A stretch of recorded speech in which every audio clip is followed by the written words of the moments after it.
Anda memasuki segmen Kompas Bisnis, Saudara. Badan Pusat Statistik mencatat angka impor Indonesia di Desember 2023 turun 2,45% secara bulanan ke angka 19,11 miliar dolar. Penurunan ini sejalan dengan kinerja impor migas dan non-migas yang masing-masing nilainya turun sebesar 3,33% dan 2,26%. Namun, angka ekspor Indonesia secara bulanan di Desember naik 1,8% menjadi 22,4 miliar dolar. Kenaikan ini ditopang dari industri pengolahan. Artinya, di bulan Desember, Indonesia kembali mencetak surplus di neraca dagang.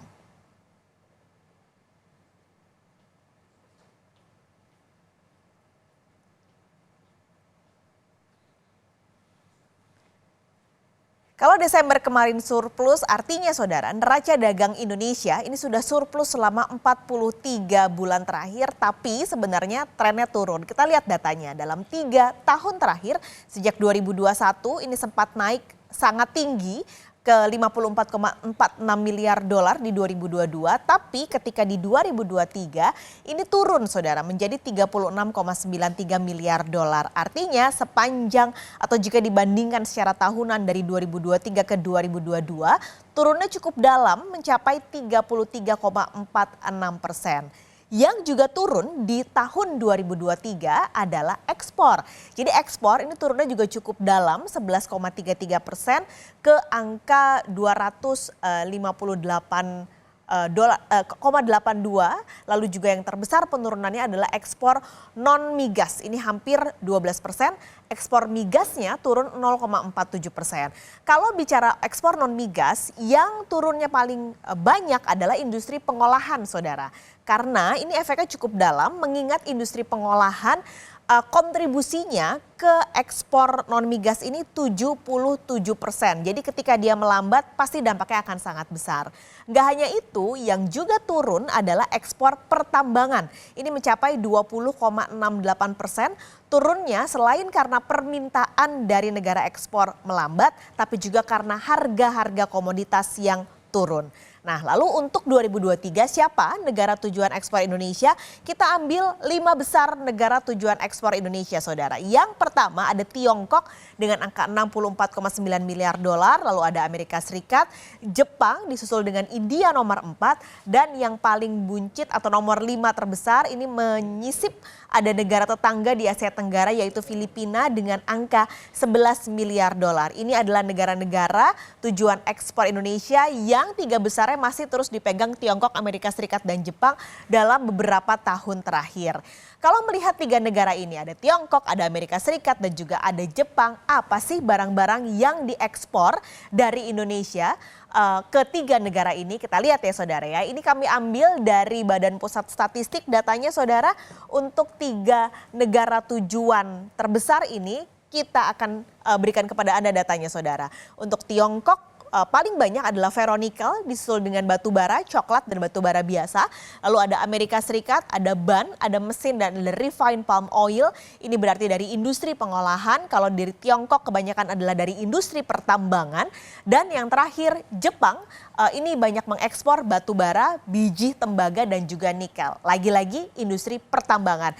Jadi Anda lihat kalau ini dari ketiga negara ini melambat, kita tahu ekonomi Tiongkok dan ekonomi Amerika Serikat belum pulih-pulih betul, dan tentunya akan ada permintaan yang melambat dari kedua negara ini, maka dampaknya akan sangat besar pada neraca dagang Indonesia.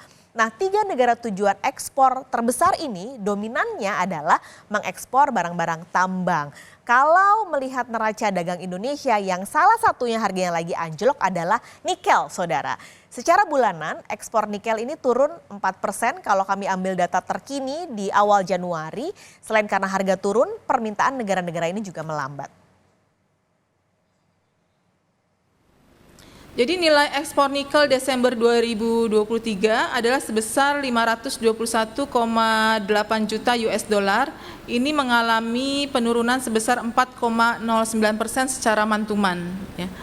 Nah, volume ekspor nikel Desember 2023-nya itu adalah 126,0 juta ton dan juga mengalami penurunan 14,06% secara month-to-month. Ya. Nah, penurunan volume ini lebih dalam kalau kita lihat dibandingkan dengan penurunan nilainya ya. Jadi ada indikasi penurunan ini disebabkan karena memang penurunan permintaan dari negara tujuan ekspornya ya. Namun untuk melihat pastinya tentunya dibutuhkan kajian lebih lanjut untuk melihat data-data yang ada secara detail ya. Jadi apa dampak dari turunnya harga nikel yang terjadi saat ini? Kita akan berbincang bersama Meydi Katrin, Sekretaris Jenderal Asosiasi Penambang Nikel Indonesia. Bu Meydi, selamat pagi. Selamat pagi Mbak. Jadi sudah berapa dalam Bu harga nikel ini sekarang jatuhnya? Kalau data per hari ini menurut London Metal Exchange ada di posisi 16.070. Artinya penurunannya lumayan drastis banget ya kalau kita menghitung dari sejak bulan April 2023. Ya, jadi penurunan dari 16.600 kemudian turun-turun terus dari bulan lalu sampai bulan ini menembus di 16.070 dolar per ton. Nah, Oke. ini yang menjadi kekhawatiran ya, Mbak ya. Makin drop. Ini kenapa sih Bu harganya kok dari April turun-turun terus Bu? Kalau kita melihat sebenarnya kita bilang mungkin salah satu nggak semuanya. Salah satu penentu dari harga itu adanya oversupply. Nah, oversupply ini Indonesia sangat amat menyumbang peranan dalam kalau kita bilang jor-joran pembangunan processing nikel yaitu hilirisasi nikel. Begitu banyaknya pabrik pengolahan di Indonesia sehingga oversupply di mana demand-nya kurang Mbak saat ini. Kita lihat kan produk nikel semua ini kan dikirim ke Cina. Nah, kita tahu bersama ekonomi Cina kan memang sedang menurun juga ya, seperti menurunnya harga nikel. Nah, tentu kan saat ini dominan dari produk nikel Indonesia berbentuk nikel pig iron, ferronikel yang akhirnya dibutuhkan oleh pabrik-pabrik berbasis stainless steel. Nah, apa kebutuhan untuk stainless steel di Cina itu dulu yang penting. Sedangkan pabrik pengolahan hidrometalurgi untuk mengolah menjadi MHP sehingga menjadi bahan baku baterai yaitu baterai katoda. Saat ini di Indonesia kita sudah punya 4 pabrik. Tapi demand untuk baterai NMC saat ini kan belum ada Mbak kalau kita lihat ya. Nah, ini yang menjadi faktor penentu sehingga balancing over supply demand-nya, kemudian kita tahu ekonomi Cina juga sedang drop seperti dropnya harga nikel. Nah, ini Mbak salah satu faktor penentunya sehingga harga akan, kalau menurut data kami sih bukan hanya tahun ini, sampai 2-3 tahun ke depan harga nikel juga akan terus turun. Bahkan prediksi kami bisa menembus di angka 15.000, yang terparah bisa menembus di angka 12.000. Mudah-mudahan tidak terjadi. Ini artinya apakah pemerintah atau kita harus membuat kebijakan yang menahan dulu ini Bu untuk hilirisasi ini?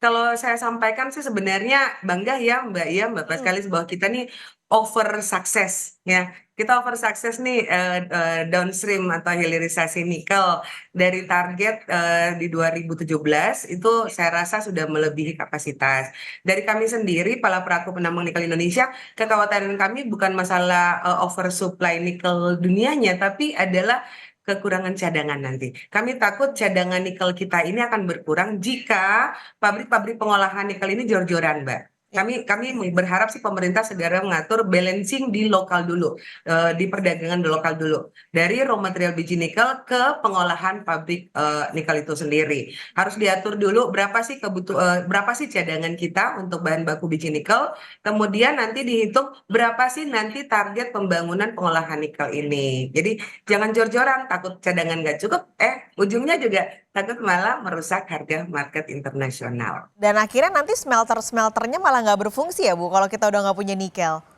Betul, betul banget. Jadi selalu saya bilang nikel ini nggak beranak loh Mbak Paskalis. Jadi ya pagi ditabung yang habis ya. Nah, pengolahan pabrik nikel itu sendiri saat ini di Indonesia sampai akhir 2023 itu sudah ada 81 pabrik pengolahan nikel. 81 dengan 247 line furnace. Itu kan luar biasa ya Mbak ya. 247 line furnace ini dari konsumsi biji nikel di tahun kemarin aja, di tahun 2023 itu sudah menembus angka 160 sampai 170 metrik ton biji nikel. Prediksi kami, perhitungan kami di tahun 2024 ada kebutuhan sampai 230 juta ton biji nikel. Nah, kalau di atas 200 juta ton kebutuhan per tahun, ya pasti habis Mbak. Walaupun kita nomor 1 cadangan dunia ya. Nah, konsentrasi ke depan yang harus kita pikirkan solusinya apa ya, bagaimana kita mendukung pabrik yang sudah ada stop dong pabrik baru, udah nggak usah lagi pabrik yang sudah ada, yang sudah berdiri aja, yang sudah eksis aja yang kita support. Kemudian bagaimana kita mengundang pabrik betul-betul hilir, ya. Selama ini kita gaungkan bahasa hilirisasi, hilirisasi. Tapi apakah kita produk-produk nikel Indonesia, downstream nikel Indonesia sudah betul-betul hilir? Ini kan belum sepenuhnya barang jadi, Mbak. Ini baru nikel kelas 2, baru seperempat ya, seperempat jadi ya dari nikel. Karena kalau kita lihat di Indonesia, kita belum ada loh pabrik baterai atau Ya. EV, stainless steelnya sudah ada, betul ya. Jadi Nah, bagaimana mendukungnya? Yang paling penting dulu kita harus jaga cadangan. Cara menjaga cadangannya bagaimana memperluas lahan, membuka lahan baru.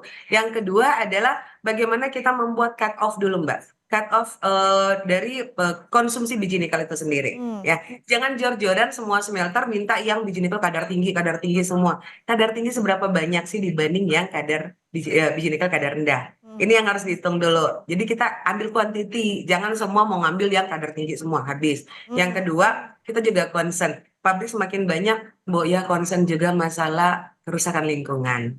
Ini berdampak parah dan berdampak banget ke anak cucu kita nantinya, Mbak betul. Paskalis. Ini juga apakah karena nikel kita tidak terserap, karena ini yang sempat muncul di debat kemarin, Bu, LFP ini. Apakah karena nikel kita kualitasnya tidak bagus untuk baterai listrik? Gini Mbak, kalau kita berbicara saya sebagai OEM manufacturer untuk EV ya Mbak ya, tentu kita akan melihat mana sih yang efisiensi untuk saya pakai ke produk saya nantinya. Nah, terkait untuk electric vehicle sendiri, sejak zaman dulu sudah ada yang namanya EV ya. Jadi mungkin 4-5 tahun ke belakang, bahkan 10 tahun terakhir sudah ada EV ya. Bahkan produk pertama Tesla itu EV. Ya, nggak pernah ada fosil gitu. Nah, apa yang mereka pakai untuk baterainya? Baterainya masih menggunakan LFP sampai saat ini. Ya, sampai saat ini masih pakai LFP, belum ada yang menggunakan NMC. Ya, nah bahkan baru-baru ini juga kita melihat adanya inovasi baru untuk EV, Mbak. Bukan hanya LFP, tapi ada lagi menggunakan hidrogen, bahkan nuklir, bahkan yang terbaru BYD dalam hal ini pabrik baterai CATL berinovasi menggunakan sodium. Nah, kita mulai khawatir, waduh nikel udah nggak seksi lagi, nikel kayaknya sudah nggak begitu high demand lagi, paling demandnya hanya ke stainless steel. Bagaimana kita mensupport new energy dalam rangka pembangunan baterai untuk ke EV atau ke baterai yang lain. Nah, kalau semua menggunakan baterai-baterai jenis yang lain, LFP atau sodium atau nuklir atau hidrogen, berarti ya nikel no demand, Mbak. Nah, ini yang harus kita antisipasi ke depannya bagaimana nih pemerintah Indonesia. Oke, ini mudah-mudahan suara Ibu Medi dengar, Bu, karena efeknya ini bola salju ya, Bu ya. Ada lingkungan, ada kita cadangannya juga nggak tahu sampai kapan kita akan habis, dan jangan sampai hilirisasi yang tadi sebenarnya baik malah jadi banyak mudaratnya gitu ya, Bu ya, di endingnya gitu, karena perhitungan yang tidak cermat. Bu Medi, terima kasih sudah pagi ini memberikan pencerahan untuk kami soal nikel. Kita akan berjumpa lagi, Bu, kapan-kapan. Sehat selalu, Bu. Ya, terima kasih, sehat selalu, Mbak.